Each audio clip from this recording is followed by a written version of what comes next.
আলহামদুলিল্লাহ রবিল আলমিন ওসালাত ওয়াসালাম আলা সঈদুল মুরসালিন ও আলা আলিহি ও আসহাবি আজমাইন। বাংলাদেশ জামাত ইসলামী দুর্গাপুর ইউনিয়ন শাখা কর্তৃক আয়োজিত আজকের রাউনাট পঞ্চায়েতবাড়ি মাসুম মার্কেট সংলগ্ন ব্রিজের মেরামতের কাজ। এখানে আমরা দেখতে পাচ্ছি যে রাস্তা সংস্কার খুবই প্রয়োজন হয়ে গেছিল। এখানে গাড়ি চলাচল, বিভিন্ন যান চলাচল খুবই ব্যাঘাত ঘটে। সেই সুবাদে বাংলাদেশ জামাত ইসলামী দুর্গাপুর ইউনিয়নের পক্ষ থেকে তাদের সংগঠনের নিজস্ব ফান্ডে এই রাস্তা সংস্কার কাজের আজকে উদ্যোগ নেওয়া হলো। আপনারা দেখতে পাচ্ছেন যে আমার বাম পাশে আছে বাংলাদেশ জামাত ইসলামীর দুর্গাপুর ইউনিয়নের সম্মানিত আমির জননেতা এস.এম. আকরাম হোসেন সরকার।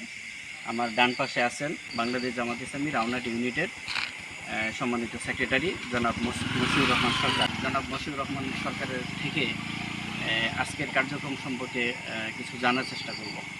ধন্যবাদ। আসসালামু আলাইকুম রহমতুল্লাহি ওয়া বারাকাতুহু।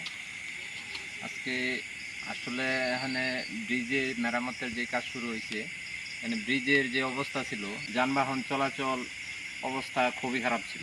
এখানে যানবাহন চলতে খুব সমস্যা হইতো, যার কারণে আমরা উদ্যোগ নিয়েছি যে রাস্তা সংস্কার করব, এটা মেরামত করব।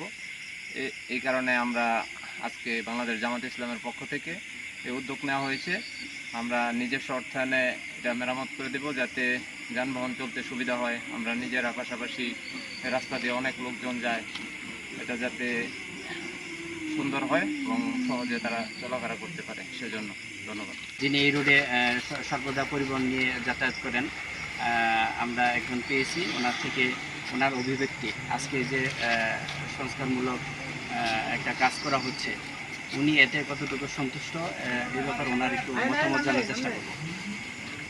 আপনার নাম বলবেন, আর এই যে সমস্যা, এই সমস্যাটা বাংলাদেশ জামাত ইসলামী তাদের নিজস্ব অর্থায়নে তারা যে করতেছে, এটা আপনার কাছে কেমন মনে হলো?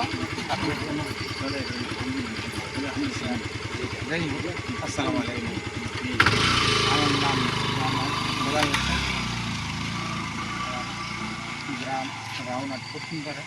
আসলে আমাদের এই যে এইখানে এই যে কাজটা সত্যিকার অর্থে এই চলাচলের জন্য খুব অসুবিধা হয়েছিল। গত বছরে আমি নিজে এইখান থেকে মাটি কেটে এটা সমান করে দিয়েছিলাম।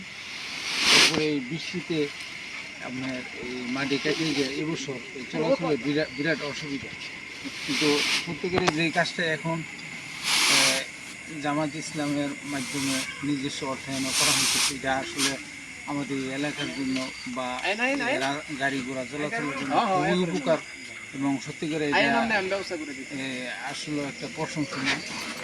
তো এই ব্যাপারে আমি আর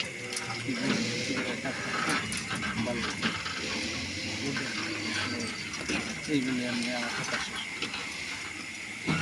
এই কাজটা প্রয়োজন ছিল কিনা? অবশ্যই প্রয়োজন। এই কাজটা একান্তই প্রয়োজন। সম্মানিত দর্শক, আমরা আসলে কাজ করা শুরু থেকেই কিছু মোটর সাইকেল আরোহী যারা এদিক দিয়ে আসা যাওয়া করে, তিনারা কিন্তু খুবই প্রশংসা করেছেন এবং মন থেকে দোয়া করেছেন, এবং জামাতের নেতৃবৃন্দ এখানে যারা আছে তাদেরকে রাউনাট বাজারে চা খাওয়ার আমন্ত্রণ পর্যন্ত করেছেন। এটা আসলে খুবই প্রয়োজনীয় একটা ছিল, একটা প্রস্তাবনা ছিল, এবং এটা সত্যি প্রশংসনীয়। এই পর্যায়ে আমরা বাংলাদেশ জামাত ইসলামী দুর্গাপুর ইউনিয়ন শাখার সম্মানিত আমির এস.এম. আকরাম হোসেন সরকার থেকে আজকের ওনার অভিব্যক্তি শুনবো আর কি। আসসালামু আলাইকুম। দূরের এবং কাছের যারা দেখছেন এবং শুনছেন তাদেরকে অসংখ্য ধন্যবাদ।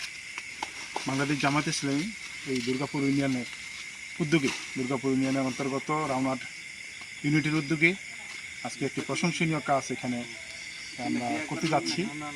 বিশেষ করে আমাদের এই জায়গাটা হচ্ছে দুর্গাপুর ইউনিয়ন এবং কাপাসিয়া সদর ইউনিয়নের মধ্যবর্তী জায়গা, সংযোগস্থল। এই অত্র এলাকার হাজার হাজার মানুষ দৈনিক এই রাস্তায় দিয়ে চলাচল করে এবং শত শত রিক্সা, অটোরিক্সা, সিএনজি সহ অসংখ্য গাড়ি এই ব্রিজ দিয়ে যাতায়াত করে থাকে। তো বিগত কয়েক মাস যাবৎ ব্রিজের দুই প্রান্তে বর্ষা শুরু থেকেই দুই পাশ দেবে গেছে নিচু হয়ে গেছে, যার কারণে এখানে যারা যাতায়াত করেন তাদের বিশেষ করে যারা বয়স্ক লোক, যাদের কোমরে ব্যথা আছে, সমস্যা আছে, তারা অনেক কষ্ট করে থাকেন। এখানে রুগীরা আরও বেশি অসুস্থ হয়ে যান, যার কারণে এই সংস্কার কাজটা অতি দ্রুত এবং খুবই প্রয়োজনীয় ছিল। বাংলাদেশ জামাত ইসলামী এই রামনাট ইউনিটের উদ্যোগে যে আমরা উদ্যোগ নিতে পেরেছি, যে প্রথমেই মহান আল্লাহ তাআলার দরবারে লাখ শুকর আদায় করে নিচ্ছি। আর এই ধরনের কাজ বিশেষ করে জামাত ইসলামী সামাজিক কাজের অংশ হিসাবে এই ধরনের কাজ আমরা করে থাকি। সামনে যাতে আরও জনকল্যাণে, জনগণের স্বার্থে যাতে আমরা কাজ হাতে নিতে পারি, এই জন্য সকলের নিকট দোয়া কামনা করছি। সকলকে ধন্যবাদ, আমাদের জন্য দোয়া করবেন। আমরা শুনছিলাম এতক্ষণ অত্যন্ত চমৎকারভাবে কথা বলছিলেন বাংলাদেশ জামাত ইসলামী দুর্গাপুর ইউনিয়ন শাখার সম্মানিত আমির জনাব SM আকরাম হোসেন সরকার। আজকের মতন এখানে আমরা সমাপ্ত করছি। সন্ধানী টিভির সাথে থাকার জন্য এবং দেখার জন্য সকলকে ধন্যবাদ জানাচ্ছি।